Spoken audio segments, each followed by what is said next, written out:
sir আজি যদি মোক আপনি 20 মিনিট সময় দিয়ে নাই নাই আপুনি তো আগতে গভৰ্ণৰ স্পিচতে কৈ দিলে 6 শিডিউল তেতিয়াহলে স্যাৰ 3 মিনিট জনজাতিৰ সমস্যাটো 3 মিনিট নাই সমাধানৰ এটা ৰাস্তা আপোনাৰ সাজেশন কিনি দি দিয়ক স্যাৰ মই আপোনাৰ অবজাৰভেশন সাজেশন শৰ্টলি স্যাৰ 3 মিনিটত স্যাৰ প্ৰথম কথা হল যে মই প্ৰথমতে বিটিআৰৰ পৰা হওঁ স্যাৰ আজি যিখন আমাৰ ৰাজ্যপালৰ ভাষণ হল তাত শংকৰদেৱৰ নাম উল্লেখ কৰা হৈছে কামাখ্যাৰ নাম উল্লেখ কৰা হৈছে খুব ভাল কথা কিন্তু মই ভাবো যে আজিৰ ৰাজ্যপালৰ ভাষণটো যেহেতু ইয়াত হৈছে আমাৰ বডুফা উপেন্দ্ৰনাথ ব্ৰহ্মৰ নামটো স্মৰণ হ'ব লাগে এটো মোৰ পিনৰ পৰা আপোনালোকৰ প্ৰতি সদনৰ প্ৰতি মোৰ এটো বিনম্ৰ অনুৰোধ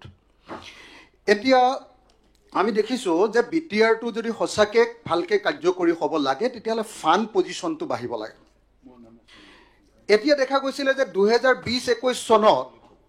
যেতিয়া হাগ্ৰামা মহিলাৰ লাষ্ট আছিলে তেতিয়া বিটিআৰৰ বাজেট আছিলে 680 কোটি টকা ষ্টেট গভৰ্ণমেণ্টৰ পৰা এছঅপিটি যেটো 680 কোটি টকা হেতুৰ পৰা প্ৰত্যেক বছৰে 10% কে যদি বাঢ়ি যাবলৈ হয় 2025-26 চনত আসলতে আজিৰ দিনটোত বিটিআৰৰ কাৰণে বাজেট হ'ব লাগিছিলে 1095 কোটি টকা কিন্তু ষ্টেট গভৰ্ণমেণ্টে এটো কমাই 800 কোটি টকা কৰিছে গতিকে মই মুখ্যমন্ত্ৰী ডাঙৰীয়াত উপস্থিত আছে মই মুখ্যমন্ত্ৰী ডাঙৰীয়াক অনুৰোধ জনাইছো যে আৰু 295 কোটি টকা বিটিআৰক দিয়াৰ ব্যৱস্থা গ্ৰহণ কৰিব লাগে ঠিক তেনেকে মই ভাবো যে ডিমা হাছাও অটোনমাস কাউন্সিল আৰু কাৰ্বি অটোনমাস কাউন্সিলৰ ক্ষেত্ৰতো 10% কে বহুৱাৰ যিটো নিয়ম হে অনুসৰি ডিমা হাছাও অটোনমাস কাউন্সিল আৰু আপোনাৰ কাৰ্বি অটোনমাস কাউন্সিলকো ফান্ডটো এছঅপিডি বা ষ্টেটৰ পৰা দিয়া ফান্ডটো অলপ বঢ়াব লাগে এটো দুৰ্ভাগ্যজনক কথা যে এবাৰ সেন্ট্ৰেল গভৰ্ণমেণ্টৰ ফান্ডটো বিটিআৰৰ ক্ষেত্ৰত কমাই দিছে মই আশা কৰো আমাৰ ষ্টেট গভৰ্ণমেণ্টে সেন্ট্ৰেল গভৰ্ণমেণ্টক এটো বঢ়াবৰ কাৰণে অনুৰোধ কৰিব এতিয়া মই আপোনালোকক ক'ব খুজিম যে আসলতে বিটিআৰ যিখন চুক্তি হ'ল মই 6 শিডিউল গুটেটোলে যোৱাৰ আগত বিটিআৰ চুক্তিখনত সৰ্বমুঠ চৰকাৰে কৈছিলে যে 79 টা আমি কাম বিটিআৰৰ কাৰণে কৰি দিম 79 টা কাম কৰি দিম অলপ আগতে মই মুখ্যমন্ত্ৰী ডাঙৰীয়াৰ লগত কথা পাতিছিলো তেতিয়া তেখেতে ক'লে যে অকল এটাহে কাম বাকি আছে গুটেখিনি কৰিলো মই দেখিলো যে গুটেখিনি মই নিজে ইয়াতে একদম ধুনিয়াকে বনাই আনছো ৰিসাৰ্চ কৰি সব মানুহৰ লগত কথা বৰ্তা পাতি যে আসলতে বিটিআৰৰ চুক্তি 2020 চনত 27 জানুৱাৰী তাৰিখৰ দিনে যে 79 টা কামৰ প্ৰতিশ্ৰুতি দিয়া হৈছিল তাৰ কেৱল 24 টা কামহে এতিয়ালৈকে কৰা হৈছে অৰ্থাৎ 30.37% হে কাম কৰা হৈছে আৰু বেছিভাগ কামে এতিয়ালৈকে কৰা নাই মই ভাবো যে অসম চুক্তিৰ নিচিনাকে আকৌ বিটিআৰ চুক্তি কাৰ্যকৰী কৰিব লাগে বুলি যাতে বড়ো মানুহে আন্দোলন কৰিবলগীয়া নহয় আকৌ যদি বড়ো মানুহে হাতত অস্ত্ৰ তুলিবলগীয়া নহয় তাৰ কাৰণে এবছৰৰ ভিতৰতে বিটিআৰ চুক্তি 2020 চনৰ চুক্তিৰ 100% দফাসমূহ কাৰ্যকৰী কৰাৰ ব্যৱস্থা গ্ৰহণ কৰিব লাগে এতিয়া যদি মই কওঁ এটা বা দুটা যদি উদাহৰণ দি দিওঁ মুখ্যমন্ত্ৰী ডাঙৰীয়াই নিজে গম পাব ইয়াত আছিল অল্টাৰেশন অফ এৰিয়া বিটিএডি অল্টাৰেশন এৰিয়াত কৈছিলে যে inclusion of villages having majority tribal population কৈছিলে যে তেনেকুৱা গাঁও আছে মই জনামতে 1100 খন এতিয়ালৈকে তেনেকুৱা ট্ৰাইবেল গাঁও ইয়াত অন্তৰ্ভুক্ত কৰিছে মাত্ৰ 60 খন exclusion of villages having majority non tribal population যিবিলাক নন ট্ৰাইবেল পপুলেশ্যন যাত 51 কে কম ট্ৰাইবেল মানুহ আছে সেইবিলাকক বিটিআৰৰ পৰা কটাৰ কথা আছিল তাৰ এখনো গাঁও এতিয়ালৈকে কটা নাই হেতু কটাৰ ব্যৱস্থা কৰিব লাগে তাৰ পাছত বিটিএডিৰ আপোনাৰ কনস্টিটুৱেন্সি 40 টাৰ পৰা 60 টা কৰাৰ কথা আছিল 125 যেটো এমেন্ডমেন্ট আছে তাত নিশ্চয় এটো আহিব ইয়াৰ আগৰ আমাৰ ভাৰতৰ কেন্দ্ৰীয় চৰকাৰ লোকসভা আৰু ৰাজ্যসভাত যেটো 125 যেটো এমেন্ডমেন্ট বিল আছে তাত এটো সংখ্যা বিটিআৰৰ কথাটো উল্লেখ নাই এবাৰ নিশ্চয় হুমাব নেক্সট সিজনত মই আশা কৰো যে এই এমেন্ডমেন্টত 40 টাৰ পৰা 60 টা বিটিআৰৰ সিট আপোনাৰ 40 এমচিএল এৰ সিটটো 60 টাৰ পৰা 80 টা নহয় 40 টাৰ পৰা 60 টা 40 টাৰ পৰা 60 টা কৰাৰ ব্যৱস্থা গ্ৰহণ কৰিব লাগে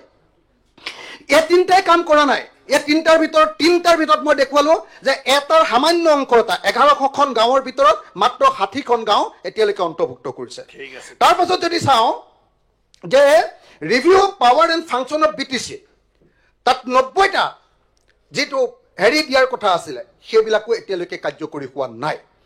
আনহাতে ভাৰতৰ সংবিধানত মানে কি হ'ল এতিয়া কি আটাইতকৈ ডাঙৰ প্ৰব্লেমটো হ'ল বিটিআৰ বা যিকোনো 6 শিডিউল এৰিয়া কাৰ্বি আংলঙে হওক বা ডিমা হাছাও আটাইতকৈ ডাঙৰ প্ৰব্লেমটো হ'ল যে যিটো পইচা আহে কেন্দ্ৰীয় চৰকাৰৰ পৰা অহা পইচাটো আকৌ ৰাজ্য চৰকাৰলৈ আহে ৰাজ্য চৰকাৰে কেইদিনমান তাতে উমনি দিয়ে তাৰপিছত আকৌ বহুদিনৰ মূৰতে এই আমাৰ বিটিআৰলৈ পঠিয়াই দিয়ে বা কাৰ্বি আংলঙলৈ পঠিয়াই দিয়ে সেইটো ডাইৰেক্টলি দিবৰ কাৰণে 125ত যিটো সংশোধনী আনিব খোজা হৈছে সেই সংশোধনীটো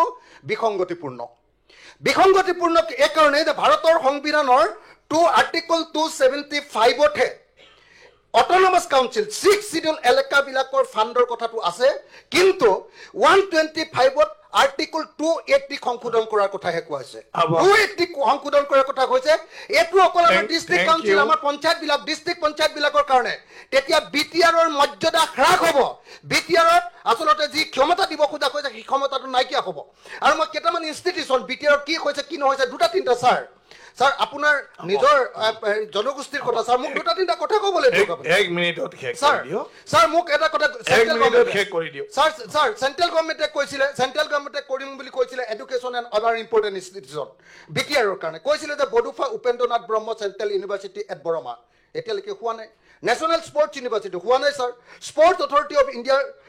আপোনাৰ চেণ্টাৰ ওদালগুৰি বাক্সা আৰু চিৰাং কেৱল ওদালগুৰিটো হৈছে ছাৰ তাৰ বাহিৰে বাকীকেইটা হোৱা নাই sir institute of livelihood management Tangla সেইটো হোৱা নাই sir north east regional institute of medical science at Rowmari এইটো হোৱা নাই ছাৰ যদি মই এটাকে hotel and tourism management institute এটাকে যদি ছাৰ কৈ দিওঁ তেতিয়াহ'লে দেখিবলৈ পাব যে বেছিভাগেই অথচ মুখ্যমন্ত্ৰীয়ে ভাবি আছে যে মই যিমানকেইটা কাম কৰিম বুলি কৈছিলোঁ চুক্তিত যিমান কথা আছে তাৰ এটাহে বাকী আছে বুলি তেখেতে মনে মনে ভাবি আছে আজি অলপ আগতে মই কথা পাতোতে এইটো কৈছোঁ গতিকে ছাৰ বিটিআৰ চুক্তি 100% ছাৰ কাৰ্যকৰী হ'ব লাগিব নহ'লে আকৌ ইয়াত কিন্তু অস্ত্ৰৰ জনজননী হ'ব ছাৰ সেইটো আমি নিবিচাৰোঁ ছাৰ সেইকাৰণে 100% ছাৰ 100% ছাৰ ইয়াত তাৰ কাৰণে আলোচনা কৰিছে আপোনাৰ ছাজেশ্যন সেইকাৰণে 100% আপোনাৰ ছাজেশ্যনটো দিয়ক কৰিব লাগে ছাৰ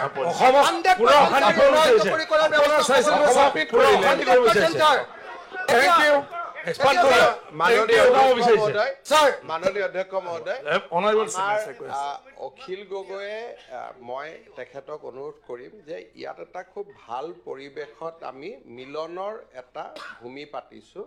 আপোনাৰ ভাষণে